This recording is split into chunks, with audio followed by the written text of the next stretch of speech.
Okay, really didn't think I would be talking about this in my first vlog back, but here we are.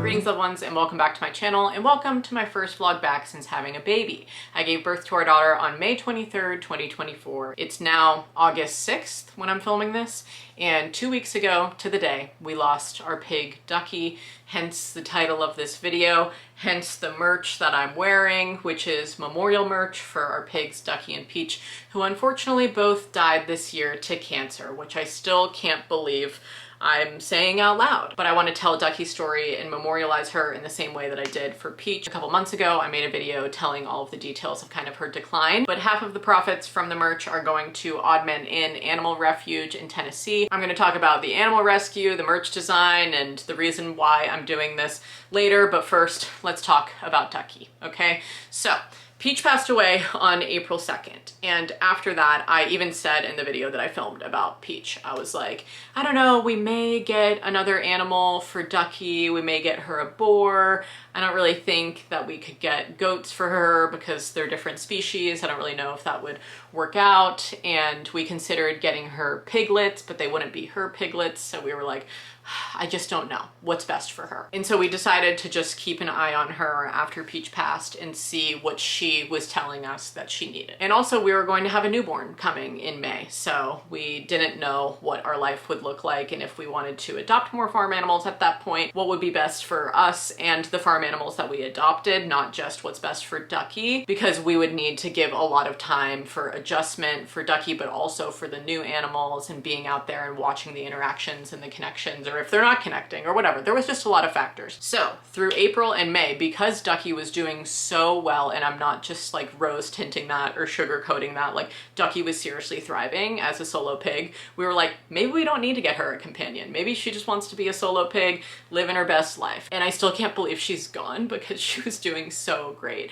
I need to say too that I'm going to put the timestamp on the screen where I stop talking about this, because animal death I know can be triggering for some people. So while I'm going to tell her story, I understand if you can't listen to her story. But back to her tale. So she was doing fantastic. Honestly, she was way more social than she even was when Peach was around. She wanted to hang out with us. She wanted to hang out with the dogs. She came on a hike with us around our property, which is just so strange for our pigs who never really wanted to do exercise. Like if they saw us going on a hike, they would just stop and be like, y'all go ahead, you know, but Ducky was like, hey, I'm coming with, why not?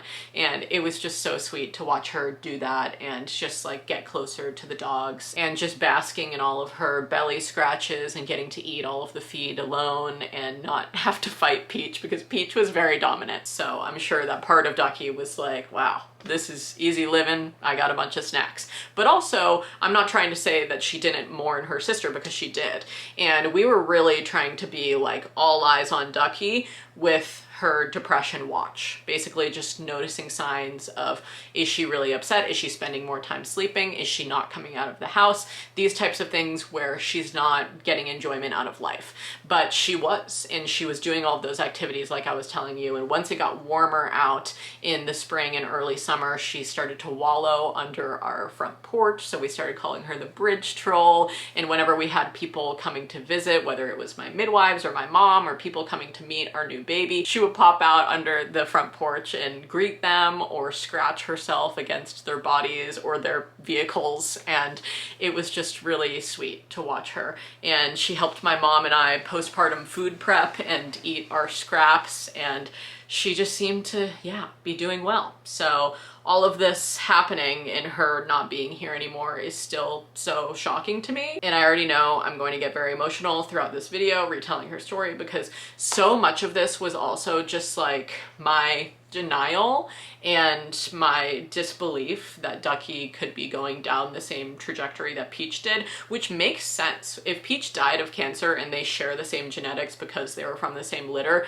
it makes sense that she would also have cancer. But in my brain, I'm like, no, Ducky's gonna live for so much longer than Peach did. I would always say that my children would grow up with our pigs, and I really truly believed that. And in the back of my mind, I'm like, at least Ducky got to meet our daughter. But at the beginning of of June, so this was like just probably 1 or 2 weeks after her birth, Finley came upstairs to the bedroom after he went outside to feed Ducky, and I was up here feeding Corvidia, and he was like, I don't mean to be alarmist and I don't mean to like project this on her either, but I think I'm noticing some of the same early signs of decline in Ducky that we did with Peach. And I was like, no, you're not seeing that. She's doing so good. Like, what are you talking about? So it was like full denial phase. And he was like, she's doing that hoof thing that I talked about in the video of Peach. Like, one of her earliest signs was like, she almost looked uncomfortable while she was feeding. Like, she had to shift her weight around to be able to stand at her food dish,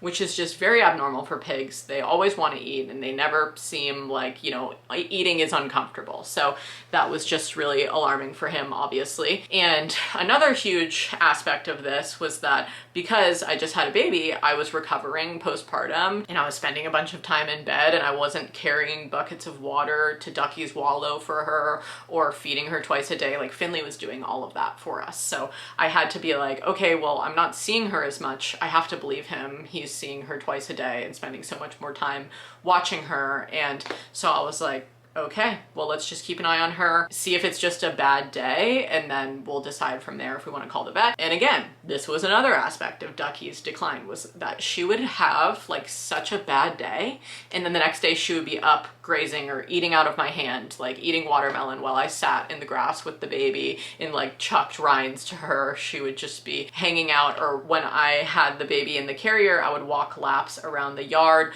once the sun started to go down, and Ducky would follow us and do her little exercise with us, and it just seemed really strange that she was kind of fluctuating up and down. But that's what animals do. They put on a brave face for you and they're like, no, actually, I'm fine. I don't know what you saw yesterday, but I'm actually fine. And I felt like Ducky was just putting on a brave face for me. We had such a unique bond and relationship, similar to how Finley was really close with Peach. We each had like our little piggy that was kind of our piggy, right? And it's not like we didn't love them both equally, but Ducky and I had very special moments in the house. When she was originally a house pig, when we adopted her in April 2018, we thought that she would live in the house with Larry, which was just obviously like not gonna work out. And we saw that over the course of 2 days, moved her to the barn, then we adopted Peach. Anyway, those of you who are longtime viewers, you know this story, but she was much happier out in the pasture, obviously, and in the barn at our Oregon house, and then they moved to Virginia, and then they moved to Vermont. So they had been, you know, cross-country hogs, hence the hog way. Anyway, yes, Finley in early June pointed out that he thought that she was being weird and showing signs of decline. On June, I believe 13th, the vet came out and assessed her for just a health checkup, seeing what was wrong, and he also checked her pen and the environment around her frequent grazing areas. We did soil testing for like environmental factors that might, you know, be polluting her body. Like, we thought that with Peach, and some of you may remember that, like, she was showing food poisoning symptoms. So we thought that she had been basically poisoned, and so we needed to like get the toxins out of her body, right? So that's why we were giving her activated charcoal and stuff. But Ducky wasn't showing any of those types of signs. Like, she wasn't throwing up, she wasn't having weird bowel movements. She was just getting more dull and not really wanting to hang out as much, not being her social self. And so when the vet came and obviously had no conclusion drawn from environmental factors or looking at her pen and quality of life and stuff, he was like, yeah, I mean, I guess it's probably just cancer again, since they share the same genetics, and I would just suggest to make her as cool and comfortable as possible this summer and just enjoy your time together. And so we kind of felt like we didn't really have that many answers other than transporting her off the farm, putting her under general anesthesia, getting ultrasounds and x-rays and seeing what was internally wrong with her, which we agreed when Peach passed that we weren't going to do for Peach, so we weren't going to do that for Ducky, and we were just going to see how things went. Sorry if the angle changed, my camera died. But basically the vet came in mid-June and said that, and then we were like, we don't know how much longer she has, but we're gonna make it a fucking good life, okay? So she was being bridge troll for a while. Finley would dump big buckets of water under the porch for her, and she made a toad friend as well under the porch that would appear every night, and it was just so silly to watch her under there. And obviously, even though she was slowing down and spending more time wallowing, she was also having her up days. So then we would just do things around the yard with her, or she would visit with us, like when Finley was installing the range hood, which is going to be shown in this video. She was like snorting around and sniffing around his legs while he was venting it outside. Like, she would just have these moments where it was like, okay, you're not acting sick, which is not to deny that she was sick, but it was just so confusing because Peach was just sick for a week and then she died. But Ducky would be like having a really sleepy, bad day where she wouldn't want to eat and she wouldn't want to drink. She would just want to wallow. And then the next day she would be like, anybody got snacks or belly scratches? What's going on? And we were just dealing with this in private because we genuinely didn't know how much longer she had. And that's kind of a weird aspect of being online as well. Like, when Peach was declining, I asked for prayers for her because I thought that it would be like maybe a one-day sickness and then stop. And then over the course of the week that it was happening, I was like,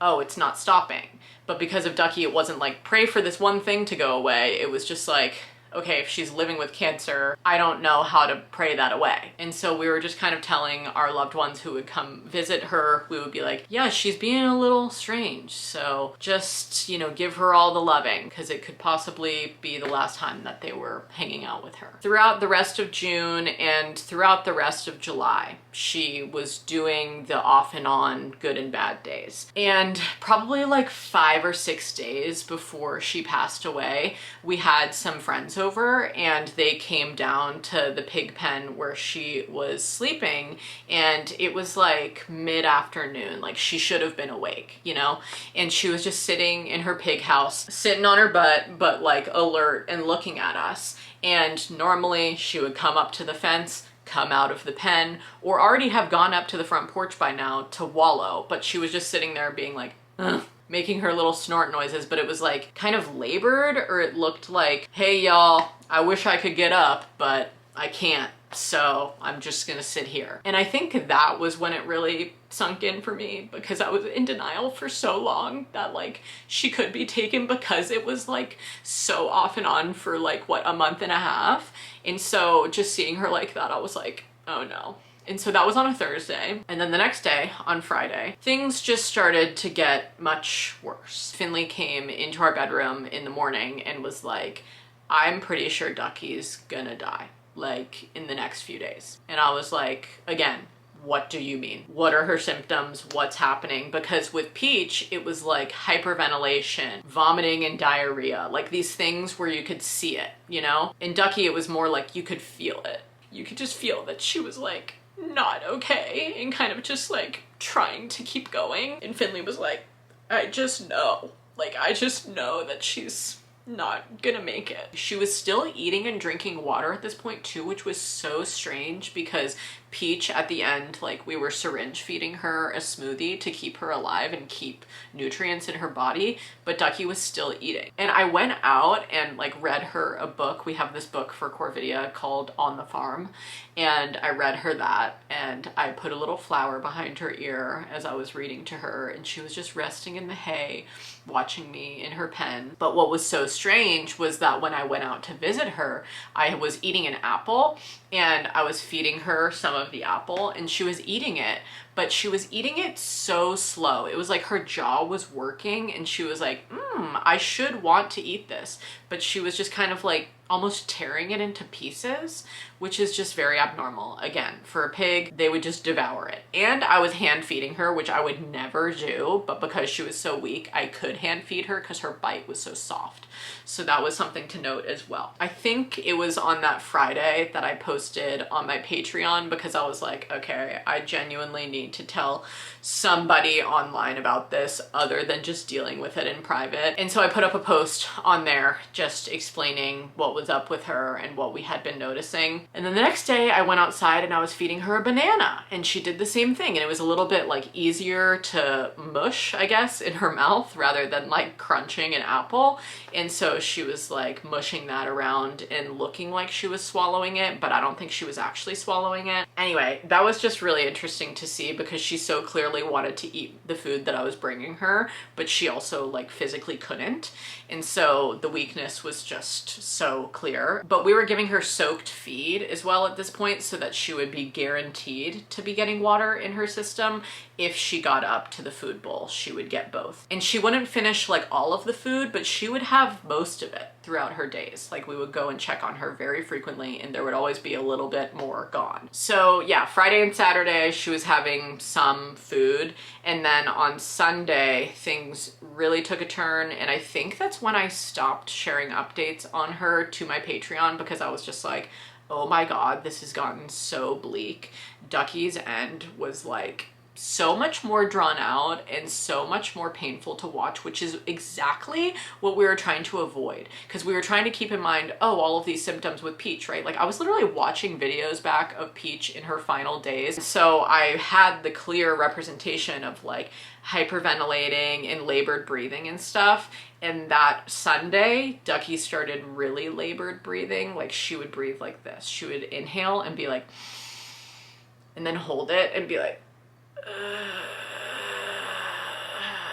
like really long, not normal. And so I'm pretty sure that's when I stopped posting about it on Patreon, because it's so bleak sharing things like this with people who love our animals so much, because you obviously want to get like thoughts and prayers, but then once you accept that it's closer to the end, it's like, can we just deal with that and then relay it later? That's how I felt, at least this time around. I was like, oh, so she's not getting better. And so we had noticed the labored breathing like during the day, but then also on Sunday, I went outside to visit her and I had my eyes up walking towards her pen, and I was just looking basically directly at the hog house, and so I wasn't looking down at my feet. And I almost tripped on her because she was at the foot of the pen. Like she had wanted to leave, but she was too weak to leave. And I saw her there and I genuinely was like, is she alive? And so I called Finley and had him come out because we were taking turns watching the baby, and so he came outside with Corvidia. And we noticed not only was she like still labored breathing, lying on her side and stuff, but she had blood on her bum.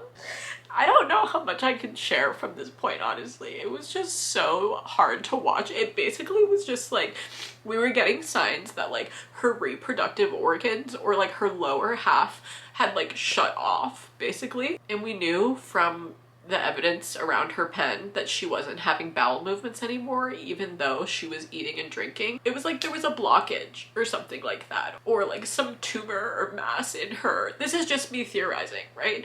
But it was like something was so swollen around where that would normally happen that her organs could not like do that, you know? And I'm sure a lot of you have dealt with that when you realize like your old animal or maybe your sick animal might need to be put down. And so we had started talking about that because we thought that she would die naturally, but watching her be in pain like that and bleeding and stuff like that is always just so alarming, right? Because even when she would have her period, because she was not spayed, she wouldn't bleed like that. So we were very scared and we really thought she would pass away on Sunday night. And on Monday, because she was still eating and drinking and kind of like moving herself around the pen a little bit and wallowing in the pen, we were like, okay, let's keep an eye on her.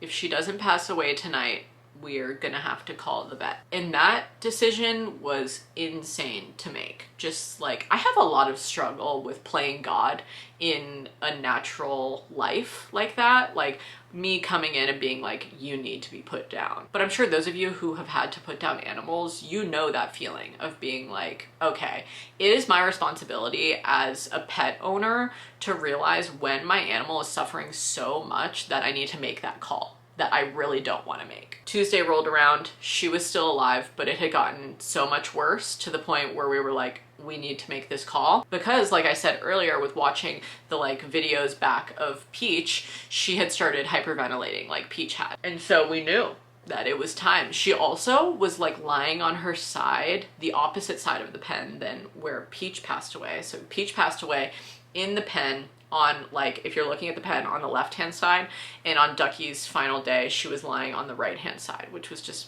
very weird, and I just wanted to note that. And she was lying there and facing like the wall of the metal shed and not letting us see her anymore, which is just a clear sign too with animals. Like, they normally isolate themselves when they're going that downhill, or they'll literally just walk away into the woods and die. But Ducky had become so weak that she was unable to do that. So she wanted to turn her back and be like, don't look at me. And still, we continued to water and feed her. But this day, instead of going to the feed and actually like successfully eating and drinking, Finley watched this on the trail camera that we had set up in there, because she did it in private when we weren't around.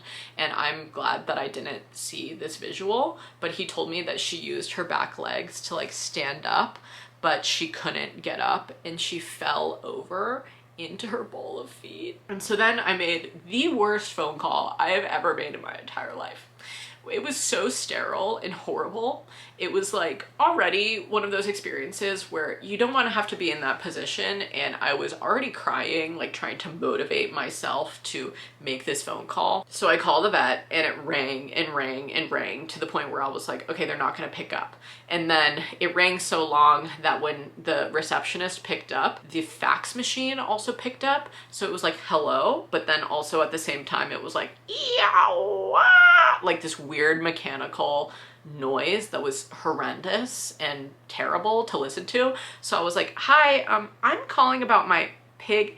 Is that gonna stop? And the receptionist was like, yeah, sorry, it rang so long that the fax machine picked up. It'll stop. And so then I'm like half crying, half trying to be like, yeah, so I'm calling about my pig Ducky and euthanasia. And it's like, and I'm just like, what is happening? Like, do I need to call them back? And so I just waited for the mechanical beeping to stop. Then my voice was echoing back to me. You know when you're like on speaker and that person on the other line has you up way too loud with the volume on their phone so you can hear every word coming back to you? It was like she had answered on speaker and I could hear the fax, and I could hear, it was like a 2-second delay after everything I said, I would hear it back. So I'm like saying this traumatic story and asking for them to come put her down, and then I'm like hearing it back in my phone again, as if it's not already horrendous to say. And probably the worst part of the phone call, as if that wasn't bad enough, was that when I asked for euthanasia, she just said, okay. Like, wouldn't me saying I need to have you put my pig down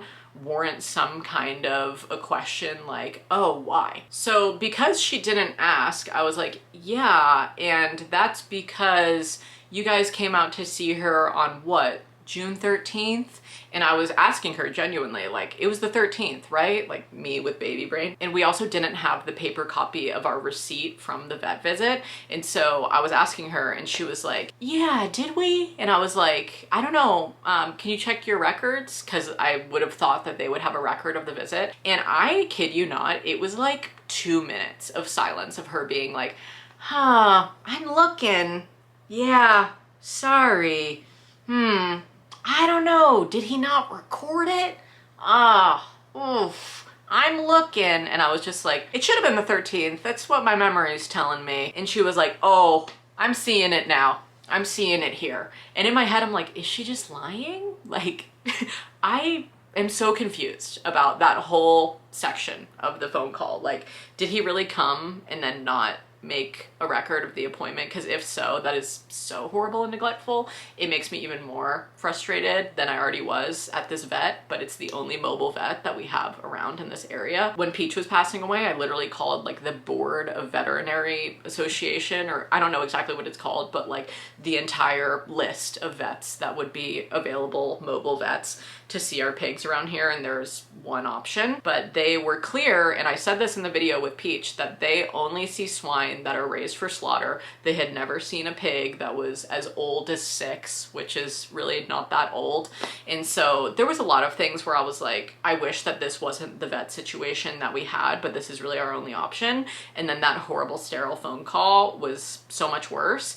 Anyway, she maybe had a record of the visit, maybe did not. And after we had established, okay, you did come out on the 13th, I was like, okay, so after that, this is what's happened. And I told her basically what I just told you in, you know, just a shortened version. All of her symptoms and the slowing down and the blood and everything. And I kid you not, there was no, I'm sorry, there was no, oh, that's so terrible to hear. She was just like, okay, well, we got Ducky scheduled for tomorrow. And I was like, all right, so what time exactly? And that was so insane too, was even the scheduled time of death for my animal was like, I don't know, the vet might be there around 1:30, but he also might get there around 2. He has other appointments. I don't know, like, might be a little bit later. And I was like, okay, so we'll see you around 1:32 or maybe after that then.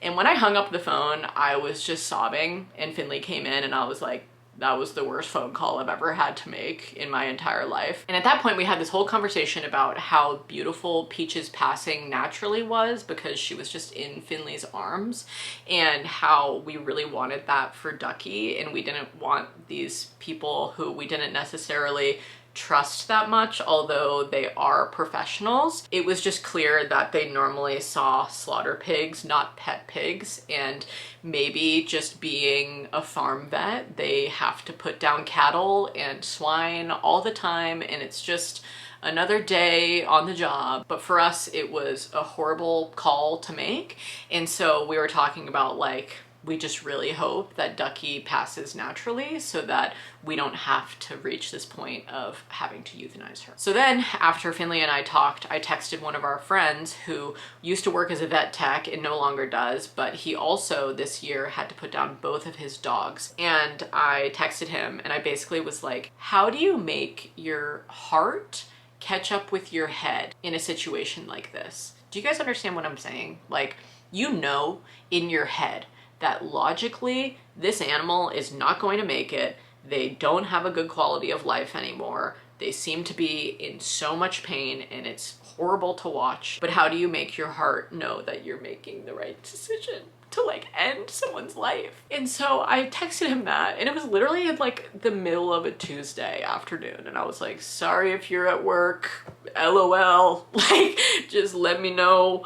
And he was like, so this is a couple of questions that we used to ask at the vet before we put an animal down. And he worked at a vet that didn't see farm animals, so although I expected maybe these questions to be asked to me by our farm vet, they were not. And so it helped my heart to analyze the situation in this way. Is she able to do the things that bring her joy? Is she independently enjoying herself, or does it require a lot of coaxing? Is she eating and drinking well? Is she able to get around all right? And I could answer no to all of these questions at that point, so I knew that my heart was slowly catching up to my head. And he said, animals are tough as shit and will put on a brave face for the benefit of their human friends. For my dog, I know that she would have powered through the pain as long as I asked her to. So it came down to what she was like when she wasn't with me, which was just uncomfortable and tired. And having the trail camera footage back in her pen of what she was like when we weren't around, it was just such a punch in the gut of reality, of she was just uncomfortable and tired and needed to not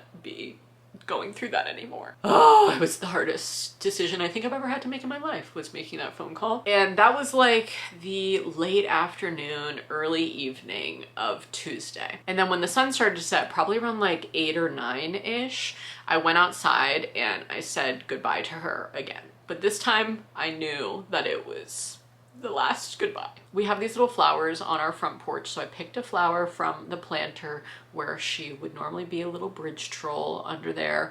And then we also had these sunflowers popping up in the old place that Peach and Ducky used to eat their feed in, because their feed has sunflower seeds in it. And so because they would kind of like drop seeds as they were eating, a bunch of sunflowers were planted by the pigs in that area. And seeing those sunflowers blooming on Ducky's last days, it was like Peach like waving at her from heaven or wherever she is. And it was kind of giving me hope and like to stay sunny and sunshiny throughout this experience, but it also felt like a little message from Peach. Anyway, I picked one of those sunflowers as well, and then I went and I laid them on her body, and I just laid on her and cried on her like I did with Peach on her final day.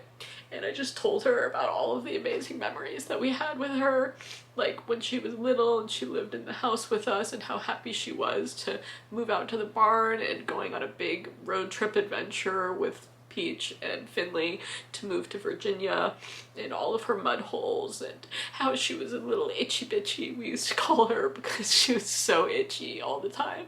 And I just told her about all of her spa days with you guys and how much I loved them and how I loved going on the hike with her, just like walking down memory lane. And I played her music and I looked into her eyes and just said goodbye. And I went inside and I put Corvidia to sleep because this is like around her bedtime. And then I texted my family group chat and I let them know that if she didn't pass away in her sleep that night, that the vet would come the next day to put her down. And they were just sending me so much love and just reminding me of all of those things that I was reminding Ducky, like just how beautiful her life was. And we had set up the trail camera for the night, and since I had said my goodbye, I was like, okay, I'm gonna like wind down and go to bed soon. And then I heard Finley open the door to go outside, like our front door, around 10-ish, and he was out there for a little while.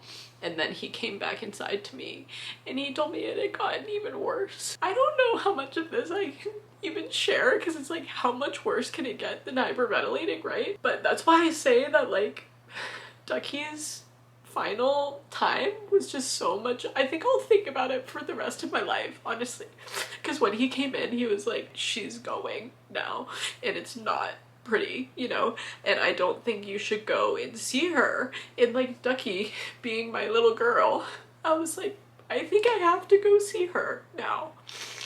And I went outside and it was just so horrible. And when I went outside, I was honestly just begging her to go to Peach. I was like, please, like, go to Peach, because I couldn't even think of the reality of her suffering through that until like maybe 2 p.m. the next day when the vet came, and that wasn't even guaranteed. Like, it was 10, you know what I mean? I'm like, oh my god. I think I just need to leave it off there. And I went inside to Finley and we just held each other and we're like, I really, really hope she just goes.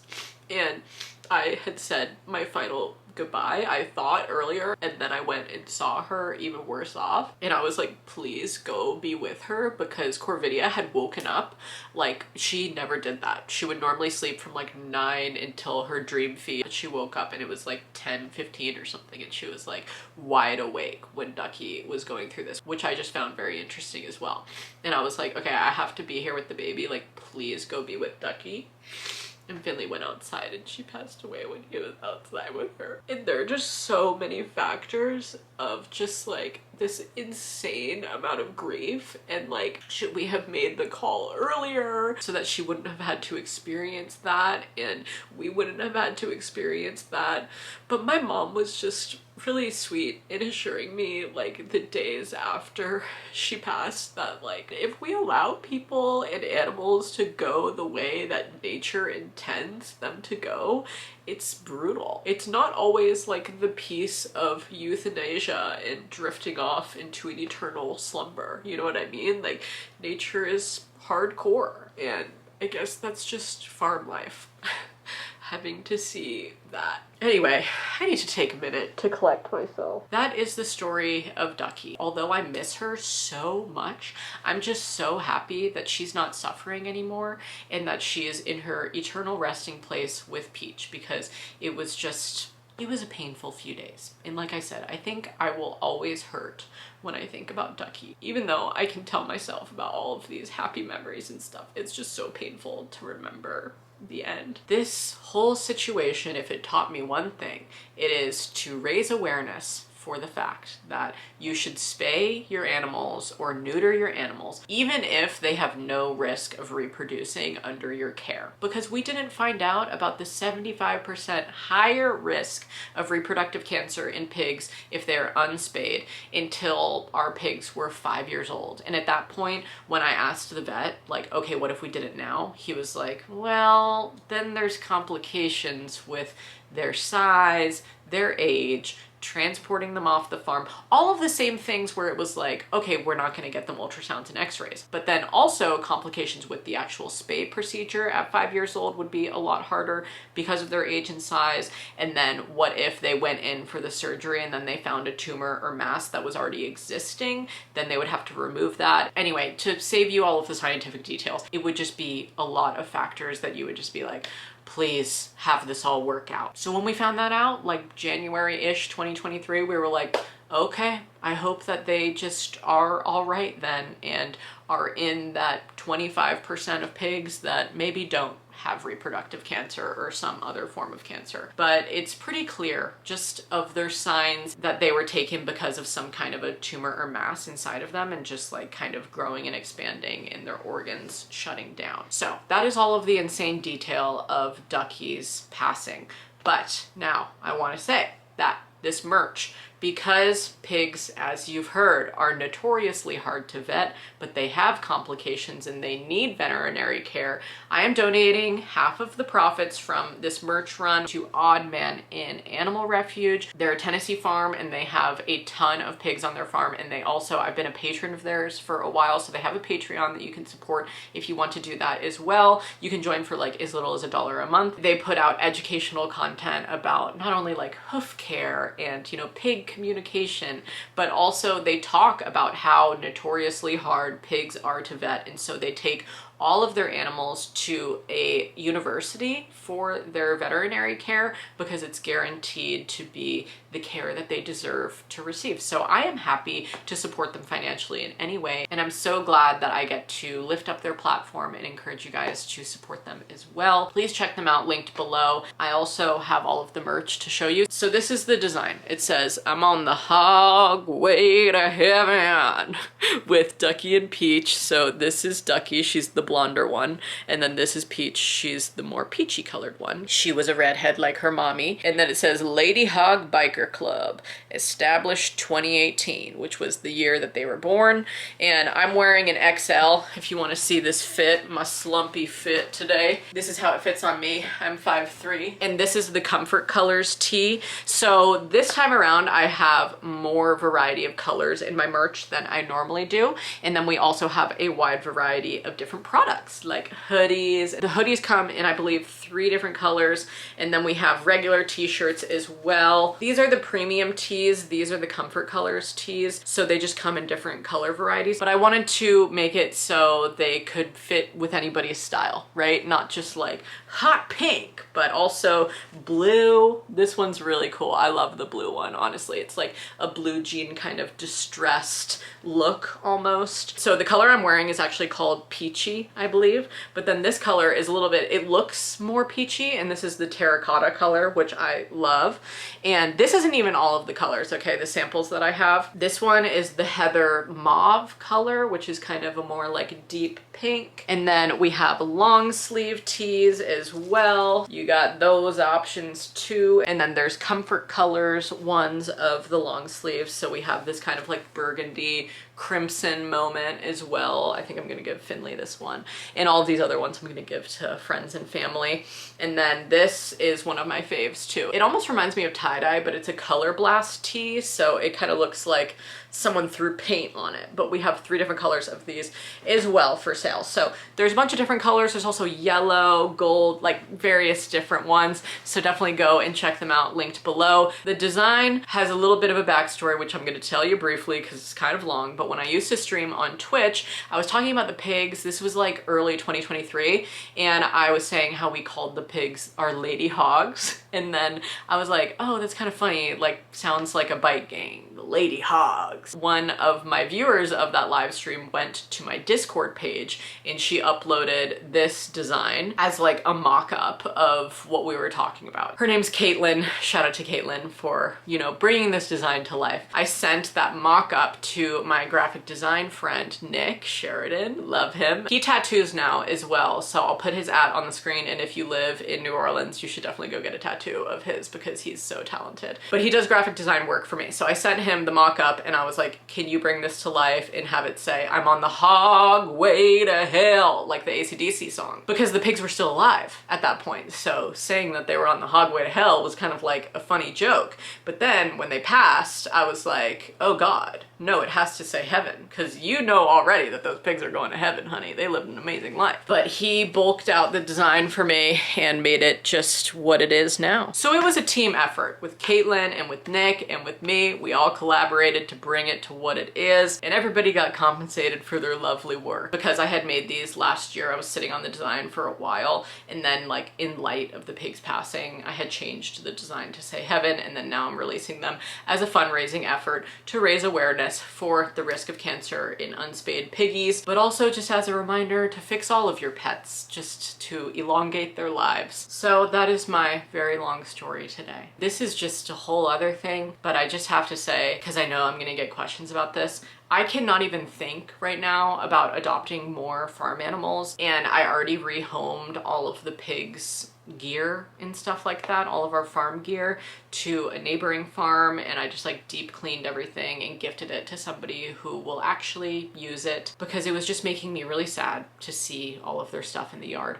We still have their pen set up, obviously, and we still have their house in there that Finley built for them, their little hog house, and maybe one day we'll have farm animals that will inhabit that space again, but for right now we just cleaned it out and are gonna have it just there. I think I've talked about this in other videos, but I do want to get chickens one day, but I think it would be a really great idea to do with kids, because then they could understand the life cycle of like an egg being fertilized and hatching and then becoming a chicken who lays eggs again, that then you can, you know, it just would be an interesting science lesson. So I think that if we were to ever get farm animals, I would maybe get chickens, but even chickens can get cancer. So it's just the unfortunate reality of having pets and also just being alive. I know so many people with cancer right now too. It's like cancer is freaking haunting my life. So if you have or know somebody who has cancer, I'm so sorry. It's truly such a horrendous disease, and it makes me go insane thinking about how we haven't solved it, I suppose.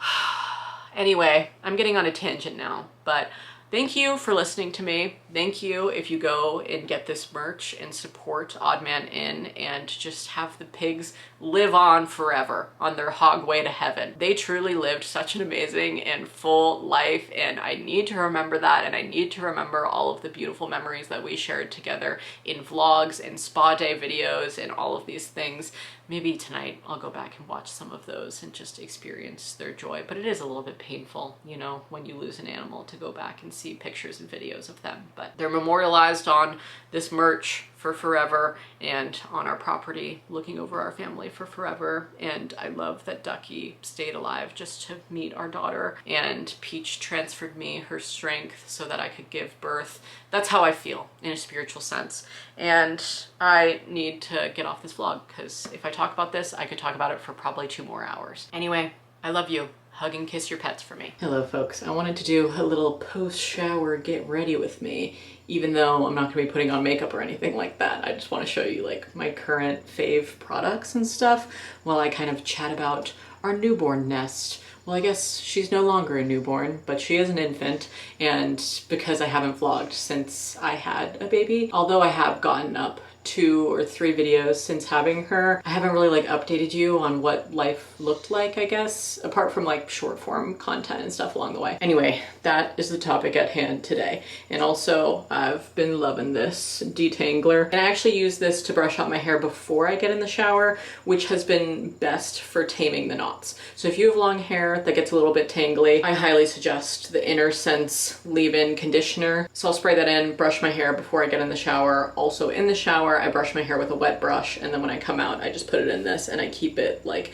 scrunched. I feel like I'm in my old beauty guru days talking about scrunching my hair, but when it comes out of this little hair towel, I just like, you know, grab it like that if I'm gonna wear it natural and scrunch it up, or I put it in braids, which is probably what I'm gonna do today. Also, I'm growing out my bangs because I'm over them. I had them for like 9 months basically. I had them for my pregnancy and a little bit after, and now I'm like, okay, ready to move on. Anyway, I actually want to show you my dental routine today while I kind of go over things. So I use the Philips Sonicare, and I used to use the Bite toothpaste bits, but now I use a little bit more powerful toothpaste, Crest 3D White, that has fluoride in it, but specifically sodium fluoride, not stannous fluoride, which my dentist said stannous fluoride can sometimes cause surface staining, which is what I'm specifically trying to reverse. Also, my dental routine that I want to share with you is good for gum recession if you have that too. So I'm going to brush up, brush up, brush up, and then get into some updates. Okay, Rue's in here with me. So if you hear any tip tap tapping on the floor, you know who it is. Time to scrape my tongue. So I had our daughter on May 23rd, 2024. And since then, it's really just been kind of a slow trickle of visitors coming in and out. I was staying at home until basically Father's Day weekend, so like June 16th-ish. My mom made me this calendula salve. Actually, she kind of made it for the baby. And sometimes I do give her a baby massage with just the calendula salve because calendula is so great for babies, but I also use it on my face because I feel like postpartum has made my skin really dry and my scalp. So that's just been something I've been paying attention to. But anyways, yeah, we've had some visitors come in. Basically, Corvidia has met all of her aunts and uncles on Finley's side, so all of his siblings have visited, and then she's met both sets of grandparents, so my parents and his parents have also come. My dad has visited twice. My mom was here for basically 6 weeks. She kind of extended her trip. She was here from week 38 of my pregnancy, and then I gave birth at 39 weeks and 2 days, and then she stayed until like Father's Day, June 16th. I would normally gua sha my face, by the way, but I accidentally broke my gua sha. It was like days after Corvidia was born. I was in here and I was just so scrambled. I think I was trying to like quickly put on deodorant or something because the postpartum stench and sweats are wild, and I grabbed it really quick and then my gua sha stone fell into the sink and broke into a bunch of pieces. So don't have one anymore. I would replace it, but honestly I feel like I was using it so much less than normal, so now I'm just using my hands, honey. Anyway, I'm really jumping around a lot, but yes, we've had some visitors and friends come through and stuff like that. Actually, our friend Finn Argus is coming to visit tomorrow when I'm filming this, which is really wonderful, and they're gonna be staying with us for 2 days with their friend Riley as well, which is great because we'll get to meet Riley. I've only met Riley on Finn's podcast. Finn has a new podcast called One of Us with their friend Chris Renfro, and I've been loving it. It's very like imaginative and adventurous. So if you're looking for a new queer pod to listen to, you should check that out. I'm excited for friends to come through because it's been a lot of family visitors, which I love family, but I'm also like woohoo about having friends come. Also, my bestie Abby is coming to visit us in October, and then we're also going to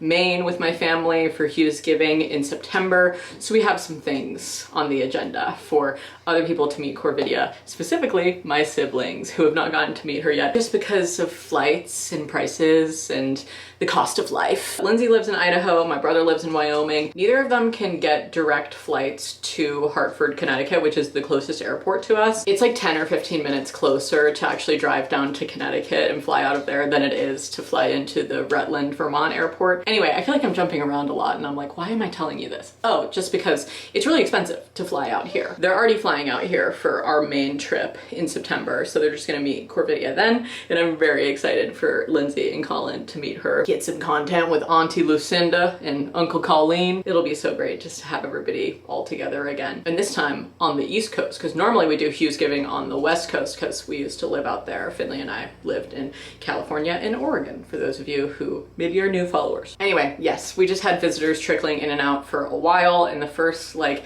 I would say 2-ish months, which she's like 2 months and some change right now. Those months were just like visitors, appointments with the midwives or pediatrician. And yeah, around Father's Day, I started actually venturing out of the house because I was trying to loosely follow the first 40 days method, which is like this book that I got a bunch of recipes from and food prepped for postpartum from that. But then also it just has like helpful tips and advice for being a new parent, which was great in some ways, but also I was kind of like taking some lessons and leaving others. And then because I didn't have any birth complications or complications after during my healing or anything like that postpartum, I felt really good. Probably, yeah, like maybe 21 or so days in. So I was like, am I really gonna stay home for another 20 days? I don't know about all that.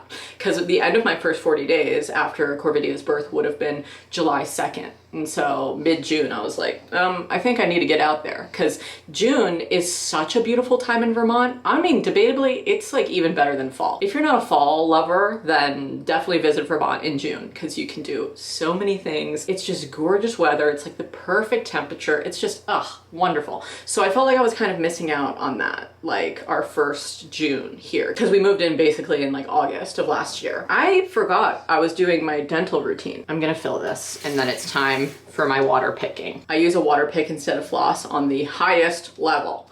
Anyway, up until I started venturing out of the house with Finley, he was just my errand boy. I would be like, we need groceries. He would go get them. He brought me all of my meals and drinks and everything, refilled my water bottle. Anything I needed, he would bring it up to me in bed with the baby, which was so wonderful. My mom was still in town too, so she would like make meals for us and that was really great. Now I'm gonna do a little mouthwash rinse with the TheraBreath Anti-Cavity Oral Rinse. I use this because I'm trying to rebuild my enamel on my teeth because my dentist, when I was getting surface staining on my teeth and stuff so often, he was like, you know, this could be correlated as well with just your really weakened enamel from getting so sick in the first trimester and you need to like rebuild that. So I'm using this bad boy. Love the pink packaging as well. Anyway, yeah, Finley was just really doing everything for us. The first outing I ever went on with Corvidia by myself, I'm gonna braid my hair now, by the way. I went to the post office, which was like super close by. It was super easy and we just, yeah, listened to Taylor Swift. And I just felt like that was such an easy little manageable thing to get me out of the house alone because I had, you know, obviously, as you do, some anxieties around doing that for the first time because everything is scary before you do it. Right? And Finley was so fantastic during this time of like postpartum anxiety for me of just being like, what do we need in the diaper bag? Let me pack the bag. Cause I was like anxious about that. I'll be like, what if we don't bring the right stuff? And he would be like, okay, pull up a checklist online. Like, what do we need? And just pack it and be like, see, it's not that scary. We did it. Just like crossing off all of these little things for me where it felt so gigantic in my head. Like, oh, I could never do that. And then obviously also as well, you have the experience and then you learn like, oh, next time we would need X, Y, and Z to be able to go on that outing better. You know what I mean? And yeah, I feel like just packing the diaper bag is so funny because with a first baby, you're like, oh, I need all of these things. And then I watch my friends who are like on their third kid pack their diaper bag now and they're like, I just need a diaper, a bottle, and a prayer, honey. That's all I need. So it is funny. It's like you have more children. You just not only get the hang of things, but things are just like less serious or less scary. Like I was talking to my friend who just had her third baby and she was like, not only can the older kids play with the younger, but I just feel like, not that I care less about my newborn, but just like I'm so much less worried than I was when I had my first, right? Because you're like, I've done this before. I know what to expect. But obviously when you've never had a newborn before, everything is like, yeah, a little anxiety ridden. And now I feel like we're so much more like in the swing of things and just, yeah, it's a lot less scary to leave the house now is basically what I'm trying to say. We go on walks all the time. There's a bunch of rail trails that are relatively close to us, so we'll drive to go walk those because in Vermont we don't really have a lot of paved trails for the stroller and it's just a bit of a bumpy ride to go on gravel all the time, you know what I mean?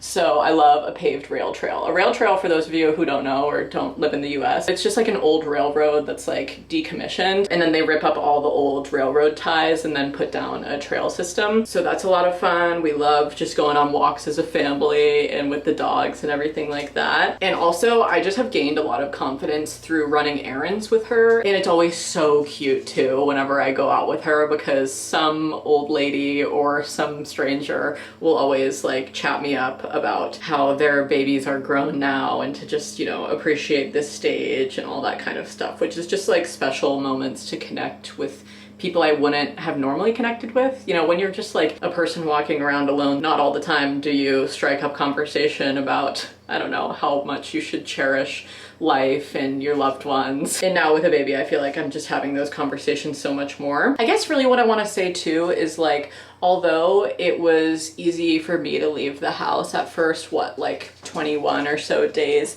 after having my baby, that's not going to be the case for everybody. And postpartum anxiety and depression are so real. And if you're not like ready to leave the house, then you're not ready. But some really fantastic advice that I got from a fellow mom friend of mine was to basically do like a practice run of leaving the house in the driveway. So like pack the diaper bag like you're leaving and load your stuff into the trunk and, you know, load the baby into the car seat and just try to like, yeah, practice run it and get it all down so you don't feel as scattered when you actually do leave the house, because you're like, all right, I practiced this, I got this. And it sounds kind of silly to do that, but that really helped me as well. Also, another factor of this is just the fact that we have a good baby, which I'm so grateful for. Like, she sleeps really well and she has kind of an established routine, knock on wood, and she's just kind of a chiller. So that's really wonderful, and it makes it just like so great to do all of these things with her and a lot easier. You know, if we had a super fussy baby, it would be a lot harder to leave the house. So I am grateful, and we're just biting off little adventures bit by bit and enjoying our first summer as a family. So that's been really great. Oh geez, remember this little headband that I used to wear all the time? I think I've had this for probably like 12 years. Oh, I didn't get this and put it in my braid. What the freak? I hate when I do that and leave hairs out from my braids. Anyway, I think that's most of my updates. It was really wonderful to just like be in our little newborn nest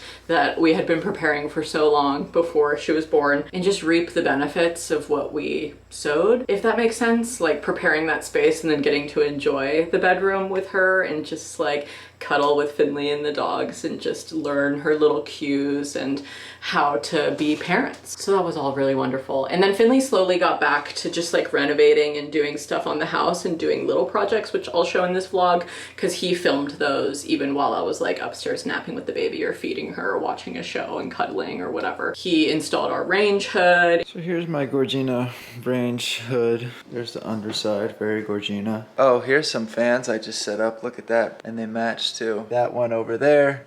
And then we got one back there, and I just gotta fix some switches on them, but that's no big deal. Also, I'm trying to decide. These are our hideous cabinets, so, you know, if I ever made this kitchen like nicer, I would probably just destroy these or at least paint them or something. Range hood's gonna go there. I'm kind of like, maybe I'll just get rid of this whole middle section. I don't know, because it's like I'm gonna already have a vent coming up in the middle of this. I mean, I would still technically have some storage over here and here. This is sitting at like 29.5 inches above here. Range hood needs to be 30 inches minimum. So I'm gonna lift this 6.5 inches up, which might look a little fun, but it is what it is. Then mount the range hood underneath it, and then take the box thing that it comes with, and with this raised up that high and starting at the top of it, it should be enough length to get me all the way up to the ceiling, and then I can route the exhaust up through the ceiling so I don't have a pipe, whatever, coming out through the sidewall, because we want this to be the front of the house theoretically, and it'll look really weird if there's just like at window level an exhaust outlet. So I think that's going to work pretty well. Unfortunately, this is not level. It's off by like half an inch here, so that's not great. See if I can maybe fix that when I lift it up.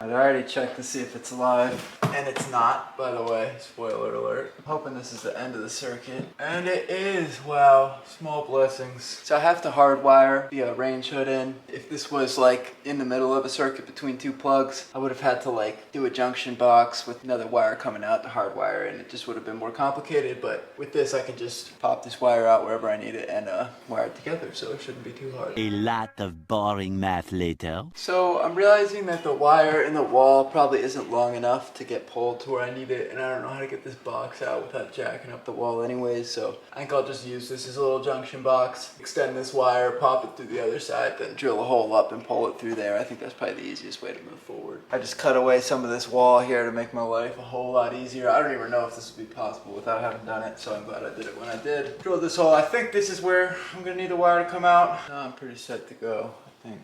So long, pot holder hangers.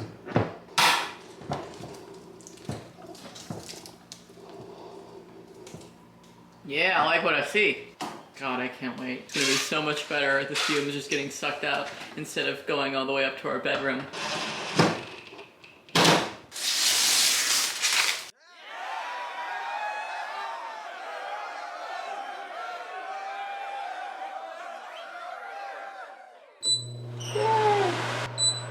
Nice. I just traced out. Hopefully this is gonna slip right over top of that. Maybe a bit of a prayer, but we'll see. I hope this works, cause I ain't putting that back on.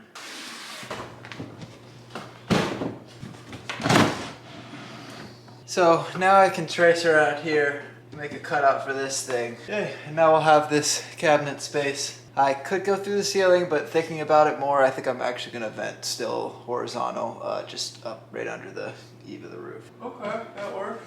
Wow, incredible tolerances. Yeah, your boy wired that. Dirty secret is it's just blowing up here. I gotta still vent it outside. I measured out where to put the hole, more or less. So I put some drill points in to get my jigsaw in there. By the power of the force, I command you to stay. Looks pretty straight to me. I'm gonna use this. I cut out the insulation, more or less. And this should be long enough for me to get through there and drill some holes to give me an idea from the external or from the exterior. Basically some guide holes where I can then finish off the circle and cut it out like I did here. He's getting after it. It's a big hole. So I got the hole in the right place out here. It's really tight, so I'm gonna use a piece of wood and a hammer to try to hammer it through without damaging anything. Here this thing is. I like the style of this thing. I think it's pretty cool, and I made sure that there's enough. I was using a product called Lexel, which should work for this application, and it had full contact all around, so. Minus the sticker on it, this is what it would look like if I left it like this, which looks pretty fine from most angles, but yeah, once you get up to the top of the stairs, that's pretty bothersome, and I don't have an easy way to make a lid necessarily for it, so I think I am gonna try to just bend the back corners so I can get it up flush to the ceiling. All right, and here she is done. I definitely think it looks a lot better with the sides cut down. I ended up cutting them off, not bending them, but you know, even up at the top of these stairs, it looks good. Pretty nice. Just a couple action shots from below. Wow, looks so good. Looks really good. Now if I pass gas down here, we can just crank that thing on, whisk it right out to the outside. Jesus, I never even thought about the utility this thing has. Well, got the kitchen cleaned up. Unfortunately, the lighting is shit up there, so hard to show, but looking good, honey. He deep cleaned and insulated the basement and got it all reorganized so that it serves more as like a workshop that functions more properly. I think Meg showed this is what it was before. So I put that fiberglass insulation in. Where the fiberglass insulation is, this has a high R value. R19 or whatever, not that high, but high enough. But wood has a very low R value, so heat and cold is transferred through these studs if I put drywall straight onto there. So I think this foam board would be called the insulation break. But anyways, I'm gonna put this contiguous foam board over here and then 1/2-inch drywall over that, and then I'll be using 2-inch screws to screw the drywall into the studs, which I mark with little pieces of tape so I can find them later. This spacing's nice though. I can pretty much just cut the top off these boards, stick them in, and then I'll have to fill in some gaps on the sides. You know, little gaps over here. Gotta fill this in over there, but definitely should help things in here. This stuff was literally freezing in here. I know it was below freezing during winter in the garage, so I'm basically just trying to get it to stay above freezing throughout the year. So pretty low bar.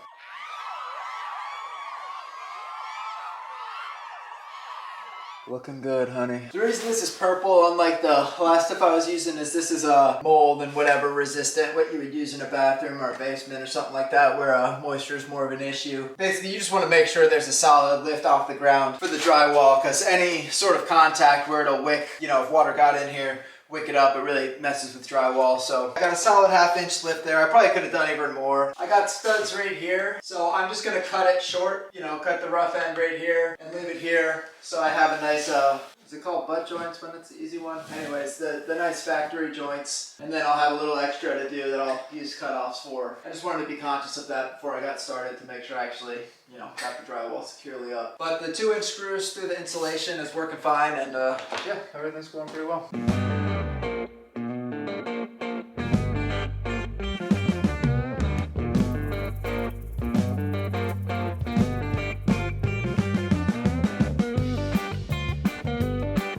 Damn, I need to shave. I look like a f***ing rat. These shelves are just magnificent. Here's another angle. Wow. And guess what else I'm gonna do? Put some 1/4 inch plywood right here to make a little makeshift wall so this area doesn't get so fucking dusty. That'll be a big win for the team, I think. The whole garage is kind of fucking blown up right now. So I'm gonna just get that all tidied up. I got a little distracted because I was emptying a box and I found my light woman. I know it doesn't look like that to you, but just trust me, that's what it is. You can kind of see that it's a hand right there, but some bulb is dead, so the line's not working. So I'm gonna try to figure out what that is. I can already see a broken one, so hopefully it's just that. This hand works. It's good to have these back.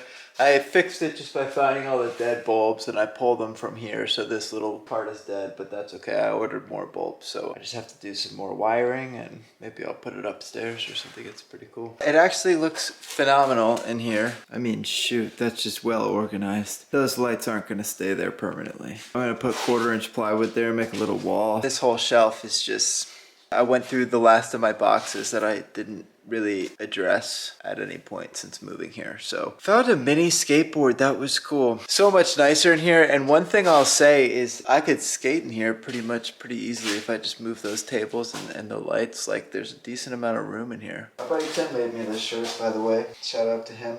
Bride Tribe. Today I'm building my little makeshift wall. I think you're gonna love it. You know, I just gotta keep in mind, like, this is relative to the rest of the basement, which is not well done, so it's really fine. You can kind of see what I did here. That's a full shot right there. Let's do a little side angle. Boom, got that covered too, looking really nice. So you can see that's like, I'm gonna put some lumber and whatever on top there, just a little storage space for me to use on the workshop side of things. I also wanted to keep that light exposed for over here. And then this is gonna be, you know, the car side of things, so we can have storage that doesn't get all dusty and whatnot, but you know, still stuff that can just be kept in the garage. Planning, you know, as of now, I'm just gonna leave this here if or when I move out. He also installed a bunch of new ceiling fans for us so that we could circulate the lovely Vermont air in our home because we don't have central AC. We just have in-window units in the kitchen and in our bedroom. And then he also made a parcel box for us to have down by our mailbox for, you know, delivery drivers and stuff, which I'll probably put that project on my Patreon because he really went hard with it. It included a lot of detail and it's gonna be a longer kind of project that I wouldn't want to just like randomly insert into this already long probably vlog. But he just did a handful of various small home improvement projects and then also started working on our second bathroom renovation, which is being built from the ground up, honey. And I am so excited because I hate this bathroom. Although it serves the purpose of what it's supposed to do, the shower's fine, the toilet works, the sink works, whatever, it's just not cute. And I can't wait to have the second bathroom because then we can renovate this one and then I'll be just content as hell. We've also just been getting the kitchen cuter and like more in shape and just adding little special touches into our dining room. And we also have a fire pit now in the backyard and we got a grill, like a little Blackstone. So we've been chefing it up out there with friends and hanging out and just getting landscaping work done. And that's pretty much what you missed on Glee. Also just now that I'm like 2.5-ish months postpartum, I'll be 11 weeks postpartum in a couple of days. So I've just been slowly getting back to not only doing the walking like I was talking about, but just like, yeah, gentle movement and exercise and just nourishing my postpartum body well. In this video, I'll also share with you some like meal prep and recipes and all that kind of good stuff.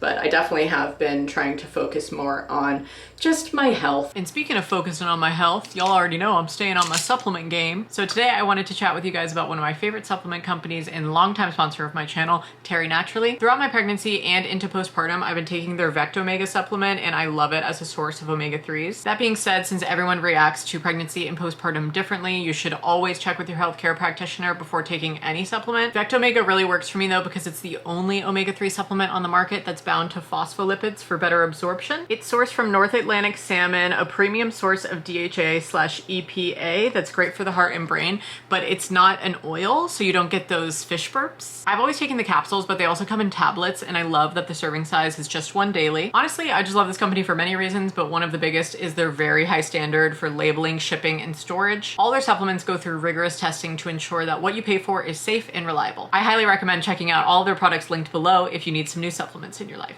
Thanks, Terry Naturally. Okay, this looks like a lot because I have some gifted produce from my neighbor here. Also, my friend Maria on TikTok made a little cookbook, and it's just so fantastic. It's all scratch recipes from like her restocks that she does. She'll do a homemade kitchen restock and film it all on TikTok. And I just get so much satisfaction from watching her make all of those things, especially in like one satisfying video. And then she took all those recipes and put them into a cookbook. So love her work, highly recommend. And today I am just making some overnight oats with rolled oats, flaxseed, chia seeds, and coconut milk. That's pretty much it. You can add in, you know, some seasonings, nutmeg, cinnamon if you're feeling crazy, but I'm just gonna keep it bland for now, add in my seasonings if I feel they're needed at the time. With the seeds, I'm gonna do an 1/8 cup each. So I just have this little scoopy. It's raining really hard outside right now. We're just working on getting those omega-3s in the diet, honey. And also, I hate this word, but the chia seeds help it congeal. Why is that just like the worst word ever? And then I'm gonna do a 1/4 cup rolled oats into each one. This is really actually getting way messier than I thought. Maybe I should have used a funnel. That's okay, we'll clean up afterwards. Pour a little bit into each one, hope for the best. Probably gonna need more. I'm gonna open a second can. Hey, I can't say it was my cleanest work, but it worked out. Shake those bad boys up, put them in the fridge, and eat them throughout the week. That's my goal, something quick and easy. I've made overnight oats before with kefir, and it's just too sour for me to have that, so the coconut milk is a nice sweet and also a good healthy fat to have in the morning before I reach caffeination nation, if you know what I'm saying. I think in the future I would put the seeds in on top rather than the bottom, but whatever. They're all gonna get scooped out by my spoon when I eat these anyway. But just for you, if you're making these, just know. In the mornings, you know, you can add in some berries on top or whatever you're rocking with. Okay, I'm roasting some acorn squash and a little yellow summer squash that my neighbor gave me. And I also cut up a little shallot and put that on there as well. The lighting is not great. Oh God. Anyway, I'm gonna roast this at 425 for like 20 minutes with some more seasonings on there. Okay, I'm gonna chop this up a little finer and add it in, but from my little herb garden, I'm using rosemary, oregano, and lemon thyme. Delicious! And also I put some za'atar on there. Okay, I'm sterilizing my pump parts on the back burner, but in the front burner, while my squash is cooking, I'm making quinoa. I got some bay leaves in there. I'm cooking it in broth this time instead of water as well, just so that it'll get a little bit more flavor, and I threw some rosemary sprigs in there too. The broth tip I learned from Ebby Moyer, one of my fave TikTok creators, and also she started a YouTube channel, so you should check her out, but she does like a ton of recipe videos, and she did that in one of hers, and I was like, you know what, that's a great idea. Quinoa can be bland as hell. Gorgeous. Look at that. Hello folks, sorry if you can hear my AC unit, it's hot as hell. Also, Corvidia has the hiccups, so that's another sound that you may be able to hear as well. Finley just went out to get me a little special surprise that I already know what it is, so it's not really a surprise, but I'm very excited to show it to you guys. So when he brings it home, I'll show you. But for right now, I'm putting away the laundry, listening to my favorite podcast, which is So True with Caleb Heron. And I also need to store my milk that I collected from this morning when I had my letdown. Also, pretty much every day of my life, unless I'm leaving the house, I'm just in a nursing bra and boxers. So I put on a t-shirt for you guys today from my 16-year-old days. I've literally had this, I actually think I got this when I was 15, if you can even believe it. What a trip. Oh, ridiculous. Okay, let's do laundry. Also, speaking of laundry, I have to wash these before I put them away, but my mother-in-law brought Corvidia some gifts, and they're so freaking cute. This little dress is for 6 months. Yeah, you'll grow into these soon. This one's for 3 months. Like, you're kidding. The little embroidery, I'm obsessed. and then the bow on the back. Come on. This is from Sophie and Lucas. This is also from Sophie and Lucas. And then this is from a brand called Kissy Kissy, and this is 12 to 18 months. She's talking to me. I gotta get off the old vlog. Actually, no, I'm just gonna mute it and show you the laundry. Also, I need to put on a headband or a bandana to fix the bang situation. She agrees.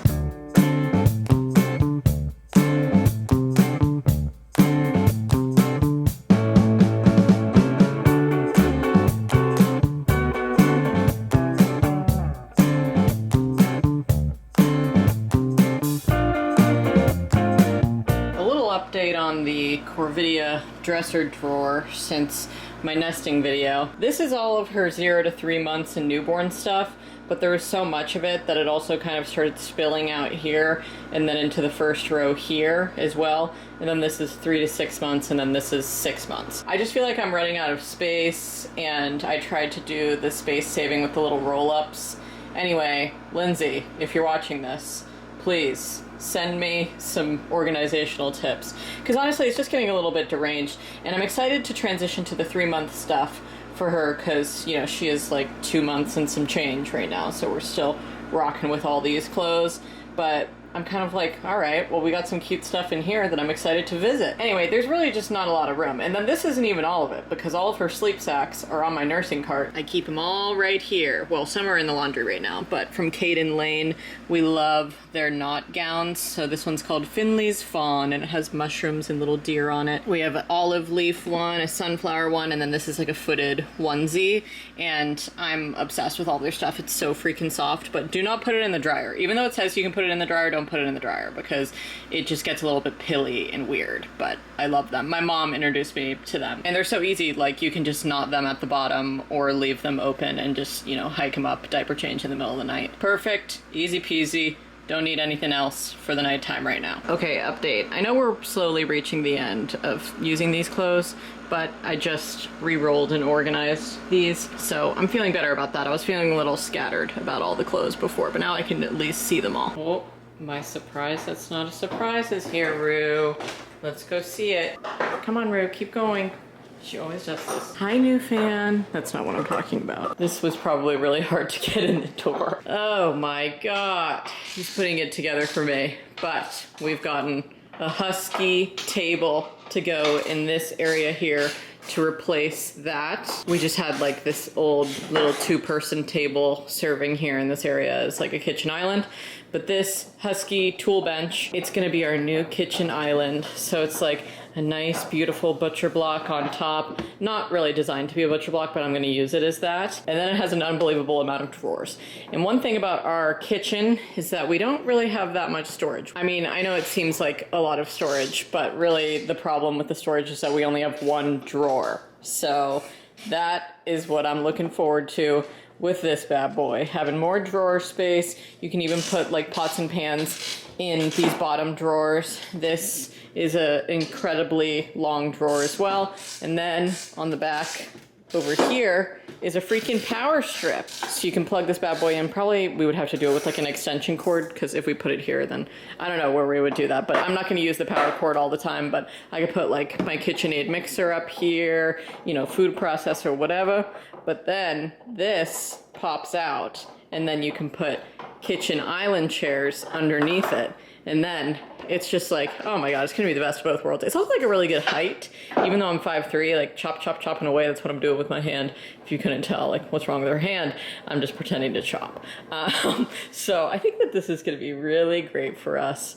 And Finley's just hard at work, getting after it, trying to get it off its little packaging. This is its fully extendo, but I told him I wanna have it at least while it's set up, just closed down, and then if we need the bar stool seating, we can pull it out. Okay, the baby is fed, burped, and changed, and ready to hang out with Dad, and Mama's going to yoga. So I'm excited. This is really only my second time going to this class, but it was great the first time, and I hope it goes over well today, honestly, because my ass is hurting so bad, specifically like my lower back and like upper glute area. I don't know. It's probably from the prolactin surging in my body. But hey, I'm hoping for the best and I'm gonna go work it out. I feel like the yoga has to be better for the pain than not doing anything and just like editing in bed or something, which I was doing before this. 1 hour later. Raindrops keep falling on my glasses. It was a really small class today. It was literally just me and one other guy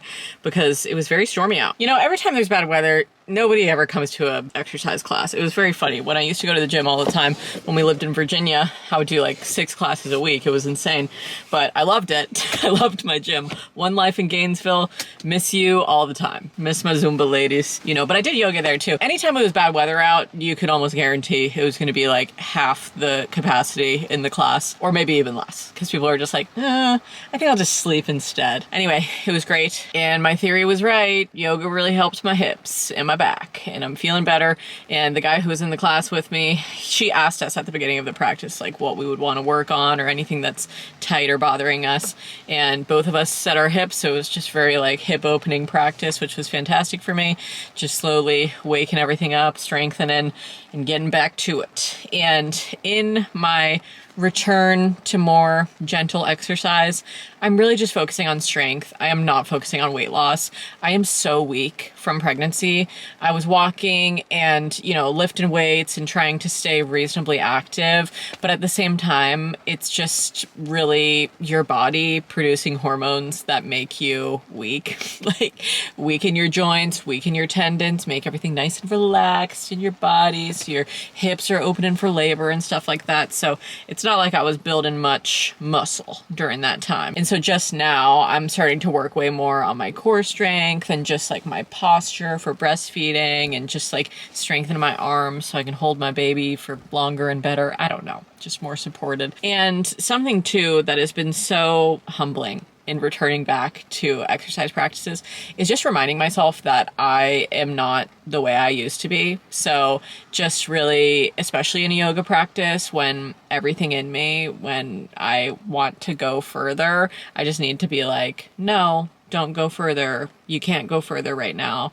Just use your blocks or use a blanket and don't, you know, push yourself farther than you need to go, which is just really hard for me to not fulfill that, I guess, for my Aries self. I'm like, I want to push and be the best one in here. It's like, okay, we just need to chill the hell out. I am not trying those things right now. I'm just like really focusing on my breath and rebuilding my strength and stretches and everything since having Corvidia, who I miss so much and I need to get back home to her, okay? And thank God I meal prepped too, because I, in times like this, I'm just like, okay, I'm gonna go home and my baby, unless she got a bottle, is going to be hungry and I'm gonna have just a short amount of time to have dinner. So quinoa and squash it is, honey. Hello and welcome to my cooking show. Today I'm going to be making zucchini bread with you from Grow, Forage, Cook, Ferment, who I love. Colleen, she's awesome. Her recipes are the bomb. And I've definitely made this before with you guys, but probably not for a couple of years. And I just got gifted some zucchini recently, so I've been making it a little bit more. My dad's currently visiting. Him and Finley are at the hardware store currently doing something with a chainsaw, fixing something, I don't know. They need to clear out basically like 10 feet into the woods. It was a task on our inspection report when we moved into this house, just like taking out the trees because they're not encroaching on our distribution box yet for our septic system, but they will if we leave them. So today they're clearing out those trees, but they needed to get something first. So they're doing that, and then me and Corvidia are hanging out, and I need to get this butter more to room temperature. I'm just gonna put it in the microwave for like 20 seconds, and then we're gonna cream together the butter and sugars, add eggs, vanilla, shredded zucchini. You'll see. I'm just gonna film the recipe as I go. A stick of butter, a quarter cup of light brown sugar. Our oven's preheated, so it's making a little sound.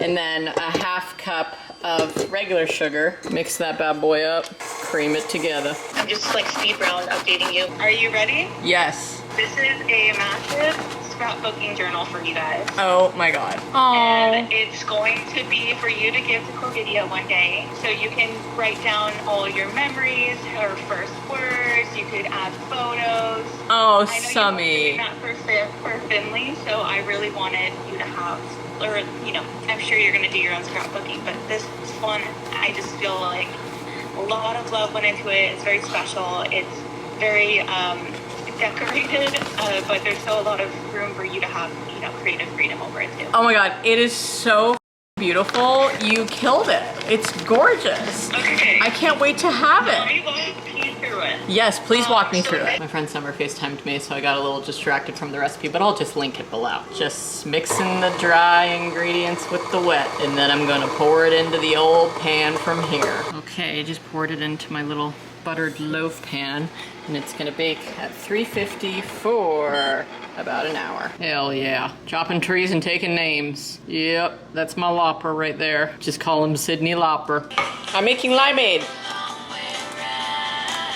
No regrets and I don't mind saying. Refilling our spice jars. Okay, I just realized how long this vlog is getting, so I'm gonna cut it off here. But I will be back vlogging more frequently again now that I'm kind of finding my footing with this whole motherhood and vlogging thing, because as you could probably tell in this video, I'm trying to protect my baby's privacy and then also share like more motherhood focused content where it's like, it's about me, you know, it's not like about her, but it is tough because I just spend so much time with her. So it's interesting to navigate, you know, filming my life without her in it as much. Anyway, we're figuring it all out and I appreciate you guys being along for the ride. Don't forget to go and get the Lady Hog merch. Not my braids blocking the entire design. We got hoodies, we got long sleeves, we got t-shirts.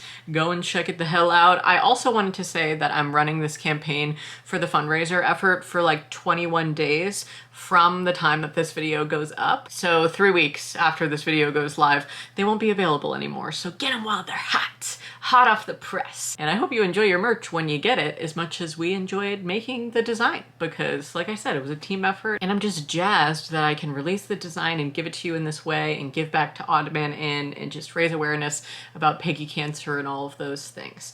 And life goes on without the pigs here, but I do miss them so freaking much. And I'm just happy to have them dedicated on a little shirt forever for all of us to enjoy. So I love you. Thank you for watching me make recipes and go to yoga and get back to exercise, which I'm gonna be slowly doing with you over the next few months. And I also need to clean out my closet with you guys soon because my postpartum body and breastfeeding wardrobe are like a whole other thing that I have really been putting off addressing. Anyway, we'll talk about all that possibly in the next vlog, and I'll probably share more recipes then and just fun baking and cooking and all that kind of good stuff. I love you. Thank you for watching, and I will see you in my next one. Stay smiling. Bye, y'all.